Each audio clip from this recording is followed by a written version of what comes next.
Hey guys, it's Katie at scrappinkaty.ctmh.com, and I am going to walk you through the Wander Scrapbooking Workshop Kit, as well as go ahead and put together two of the three layouts.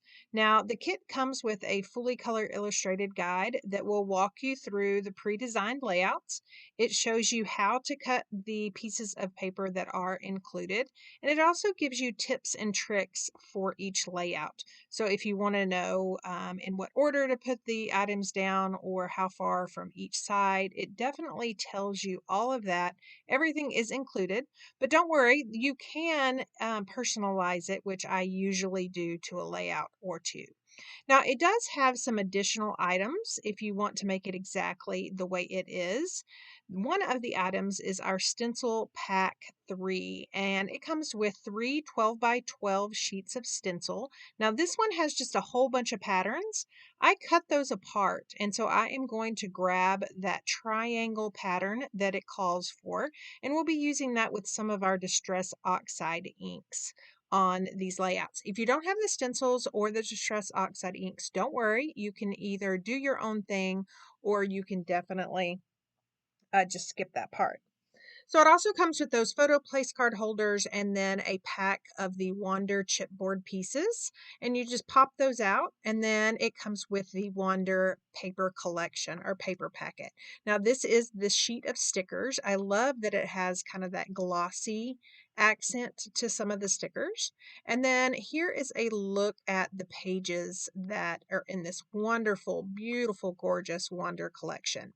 So you've got those two pattern pieces and then this kind of topographic piece, and then these stars, and then this kind of diamond pattern. And then I love all these little icons that go with hiking and camping. And then it also comes with some die cut sheets. Now, these die cut sheets are labeled clearly for which layout it is intended for. And when you get ready to do that, you'll just punch them all out. And then some of our kits come with stickers, and then every workshop kit actually comes with two exclusive pieces of pattern paper. Now, this pattern paper is not double-sided. The back side is just plain white. And then it also comes with any of the cardstock that you might need, again, to do the pre-designed layouts, but you can definitely do your own thing and add your own products. So right here, I am just going to go ahead and start punching out all these die cuts. Now, I do have some of our stamp storage envelopes off to the side. I like to use those to put the pieces in as I am punching them out. You want to be really careful with this particular die cut because you are actually saving the big piece. That is going to be an overlay for that layout 1. See how pretty that is? And then the other little die cuts you will just punch out. This particular one, I noticed right away that travel, I could definitely use that later, as well as some of those frames. So I'm going to continue to just punch these out again, kind of making little mental stacks for layout 1s, 2, and 3. And then I definitely put those into those stamp storage and then separated my chipboard pieces. So the first thing I like to do is just cut off all the zip strips. Now, in this particular workshop, you will actually trim down a couple of these zip strips and use them on layouts, but it's just handy to have all those pieces of patterned paper down to 12 by 12. And then right here is where it shows you that one of those cross zip strips needs to be cut down to 11 inches. Now, I did want to show you a trick. This pattern paper is just so pretty. So I looked ahead to kind of see what I needed from these pieces, and I think I can gut this one out. So by gutting it out, which means I am cutting a hole in the center, I am going to be able to save the majority of the back side of this pattern paper with those mountains and the sun.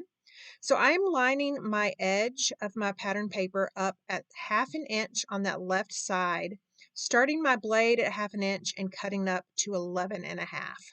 And then on this one, I'm going to do some cutting. Instead of using that whole pattern piece, I actually cut or kind of guessed at what sizes they were.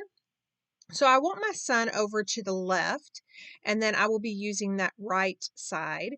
And then I'm going to cut just 3/4 of an inch off of that. And so I will be able to use that side on another layout. So right here, I'm going to attach that little 1/2 inch frame that we cut out.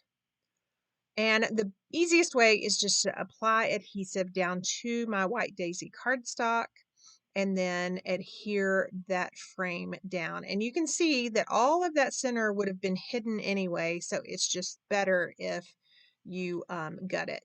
Now here I have let my daughter do some of the sponging, which was really fun. You can see there I just used regular ink instead of the Distress Oxide, but I love the pattern that that triangle stencil creates.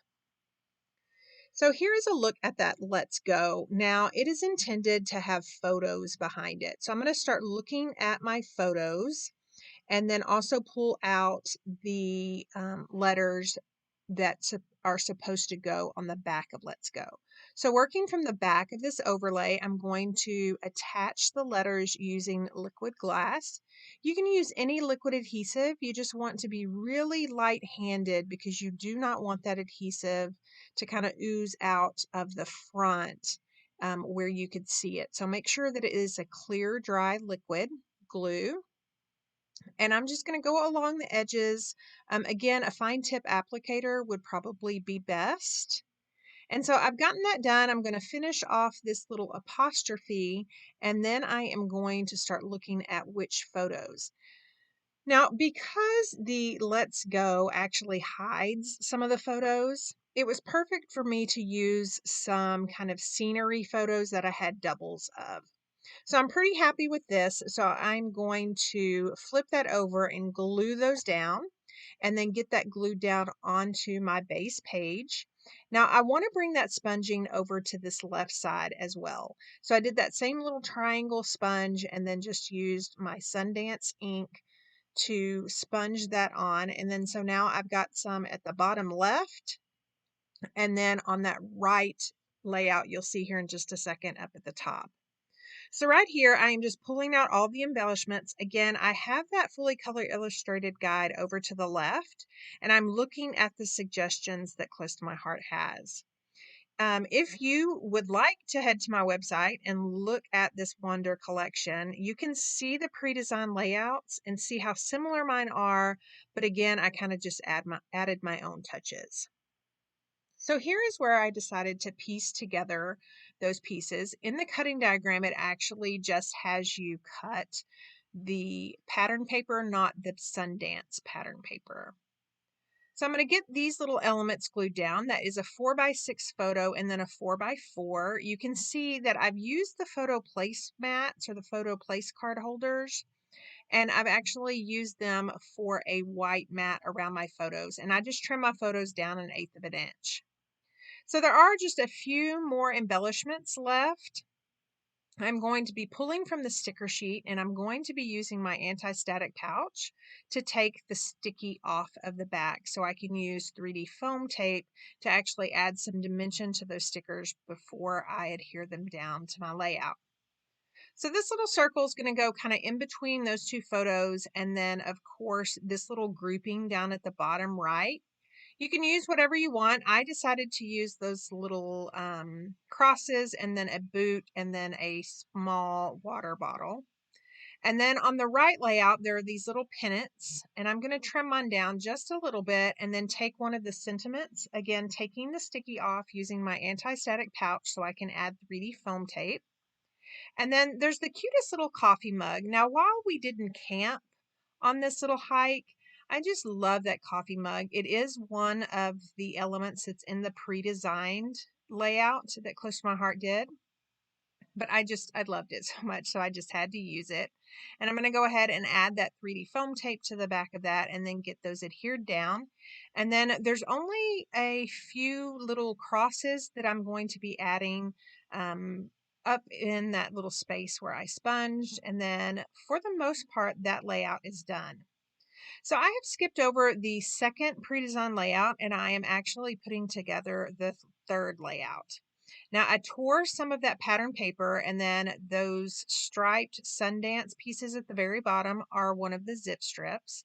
I love that those zip strips are super cute, super trendy, and they're just perfect pieces to add to my layout or even cards. I use them on cards. So this particular die cut piece had this globe. It's just super cute, and it is packed full of little icons and then just one photo. So for the most part, I stuck with what the pre-designed layout was. I ended up doing the majority of it off camera. This is the right side. These are two 4x6 photos, just not straight, just kind of offset. And then I am adding 3D foam tape in between them, and then adding that little that sticker. I took the sticky off of it. I just love this sticker sheet. There's just so many different stickers. And then also there's some cute ones for some cards if you wanted to make cards, but again, some really cute oversized ones, perfect for these layouts. So I'm just looking at my chipboard pieces and then little groupings down at the bottom right. Now, some of those groupings just really didn't apply to what we were doing. So I love that I was kind of able to make it my own by choosing the leftover stickers. And so I'm going to adhere that down and then come back to this globe. Again, the majority of this was done off camera, but I just love all the bits and pieces. Here are a look at the two layouts that I decided to do, and some close-ups of that sponging as well as the stickers and the little elements. I love that gloss on those stickers, and then the addition of the 3D foam tape on some of those stickers. And then of course that chipboard just adds so much dimension and texture to this layout. I will leave links down below to everything I used. And as a reminder, the Wander collection actually retires at the end of August 2021. So if you liked these layouts as much as I did, you'll want to click on the Wander collection link down below and go ahead and get that added to your cart and on its way to your home. Thank you so much for stopping by and watching. If you liked what you saw, please consider giving me a thumbs up and leaving a comment. And if you aren't already a subscriber, I would love for you to hit that subscribe button and sign up for notifications so you'll be alerted the next time I post a crafty video.